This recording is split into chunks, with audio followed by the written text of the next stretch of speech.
അത് ശരി. എടാ അനിയ, പഠിക്കാതെ മൊബൈലിൽ കളിച്ചോണ്ടിരിക്കുകയാണല്ലേ? മതി, നിർത്ത്. എന്തോ? കളി നിർത്തിയിട്ട് പോയി പഠിക്കാൻ. കേട്ടില്ല. എടാ മൊബൈൽ ഇങ്ങ് തന്നിട്ട് പോയിരുന്നു പഠിക്കടാ. ടിൻഡു ചേട്ടാ, ഈ സെൻഡ് മെസ്സേജ് എന്ന് പറഞ്ഞ എന്താ? സെൻഡ് മെസ്സേജ് എന്ന് പറഞ്ഞ ഒരു കുഴപ്പമില്ല. മോൻ പറഞ്ഞോ സെൻഡ് മെസ്സേജ് എന്നൊരു 100 വട്ടം പറഞ്ഞു. ആരും ഒന്നും പറയില്ല കേട്ടോ. അതല്ല, സെൻഡ് മെസ്സേജ് എന്ന് വെച്ചാ എന്താണെന്ന്. നീ പോയേ, ഓരോ ഗുലുമാല ചോദ്യങ്ങളായിട്ട് വരും. ഇതിന് ഉത്തരം പറഞ്ഞാ നീ ഉടനെ അടുത്തത് ചോദിക്കും. എന്റെ പൊന്നനിയോ, എനിക്ക് തീരെ സമയമില്ല. ചേട്ടൻ അറിയാഞ്ഞിട്ട് വെറുതെ ഉരുണ്ട് കളിക്കല്ലേ.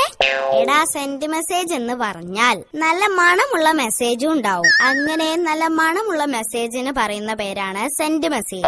ഓക്കേ? എല്ലാരും പറയുന്നുള്ളതാ ഈ ടിൻഡു ചേട്ടൻ ഒരു പൊട്ടനാ.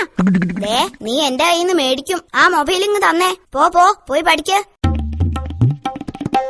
എടാ, പഠിക്കാതെ മൊബൈലിൽ കളിച്ചോണ്ടിരിക്കുകയാണല്ലേ? മതി, നിർത്ത്, പോയി പഠിക്കടാ.